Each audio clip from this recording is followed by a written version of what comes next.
Assalamualaikum warahmatullahi wabarakatuh. Salam guru penggerak, tergerak, bergerak, menggerakkan. Perkenalkan, saya Endang Prastiawati, calon guru penggerak angkatan 9 dari SMP Gemala Bayangkari 1 Surabaya. Di video ini saya akan memaparkan demonstrasi kontekstual modul 1.1 tentang pemikiran Ki Hajar Dewantara, yaitu pendidikan yang berpihak pada murid. Menurut Ki Hajar Dewantara, tujuan pendidikan adalah menuntun segala kodrat yang ada pada anak-anak agar mereka dapat mencapai keselamatan dan kebahagiaan yang setinggi-tingginya, baik sebagai manusia maupun sebagai anggota masyarakat.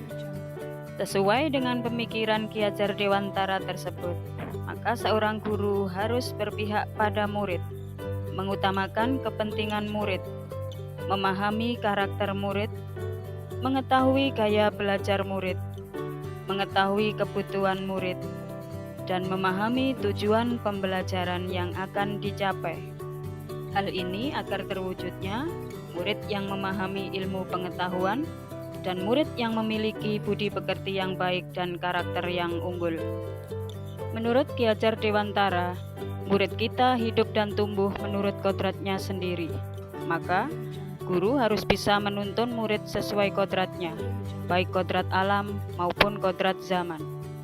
Kodrat alam berkaitan dengan sifat bawaan lahir yang merupakan anugerah dari Sang Pencipta, serta bentuk lingkungan di mana anak berada.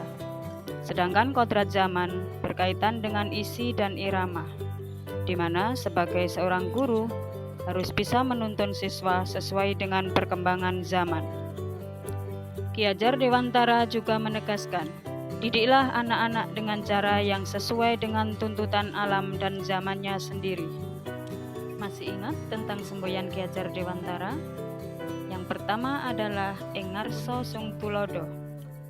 Di depan, guru harus bisa memberi contoh dan menjadi panutan bagi muridnya. Yang kedua, ing matya mangun karso. Di tengah, guru harus bisa membangkitkan semangat untuk terus belajar kepada muridnya. Yang ketiga, tutwuri handayani. Di belakang, guru harus terus memberikan dorongan atau arahan kepada muridnya. Nah, dengan memahami semboyan Ki Hajar Dewantara tersebut, diharapkan guru mampu memberikan pendidikan yang berpihak pada murid dengan cara jadikan murid sebagai subjek atau pusat pembelajaran, utamakan dan penuhi kebutuhan murid, buat murid agar merasa bahagia, aman, nyaman, dihargai, dan dicintai. Berikan kemerdekaan dalam belajar. Berikan pembelajaran sesuai dengan perkembangan zaman dengan memanfaatkan teknologi. Jika anak sudah merasakan dan mendapatkan semuanya, maka perasaan tersebut akan mendorong timbulnya motivasi, semangat, kesadaran dari diri anak untuk belajar tanpa paksaan.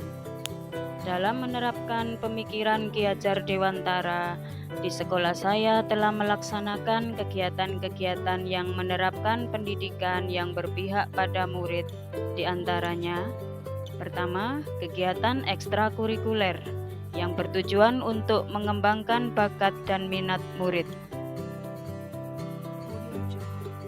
Kedua, kegiatan literasi yang dilaksanakan setiap hari sebelum kegiatan pembelajaran dimulai, yang bertujuan untuk meningkatkan minat baca murid. Ketiga, kegiatan pembelajaran dengan metode yang bervariasi dengan memanfaatkan teknologi. Keempat, kegiatan pembiasaan, di antaranya sholat berjamaah, doa bersama, 3S yaitu senyum, salim, dan sapa. Kegiatan ini bertujuan untuk menguatkan karakter budi pekerti yang luhur. Kelima, kegiatan proyek penguatan profil pelajar Pancasila atau P5 yang bertujuan untuk menguatkan karakter murid sesuai profil pelajar Pancasila. Untuk dapat mewujudkan pendidikan yang berpihak pada murid, tentu tidaklah mudah. Terdapat tantangan yang harus dihadapi oleh guru. Di antaranya, Yang pertama, rendahnya motivasi dan minat siswa. Dan yang kedua, kemampuan guru yang masih belum menyeluruh dalam memahami dan menerapkan pemikiran Ki Hajar Dewantara. Tantangan tersebut harus dicari solusinya agar tercipta pendidikan yang berpihak pada murid. Beberapa solusi antara lain. Yang pertama, guru harus menggunakan metode pembelajaran yang bervariasi, disesuaikan dengan materi pelajaran untuk membangkitkan motivasi dan minat murid, sehingga murid tidak bosan dan nyaman saat belajar di kelas. Dan yang kedua, guru harus mengembangkan keterampilan dan kemampuannya dengan cara mengikuti pelatihan, seminar, workshop, agar pemahamannya mengenai pendidikan yang berpihak pada murid semakin kuat, sehingga bisa diterapkan pada pembelajaran di kelas.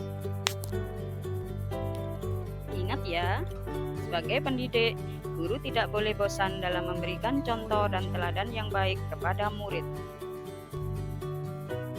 Sebagai akhir kata, untuk para guru di Indonesia, khususnya untuk saya pribadi, kita harus bisa menjadi guru yang selalu memberikan teladan yang baik, selalu menuntun, selalu berinovasi, dan selalu memberikan pembelajaran yang berpihak pada murid.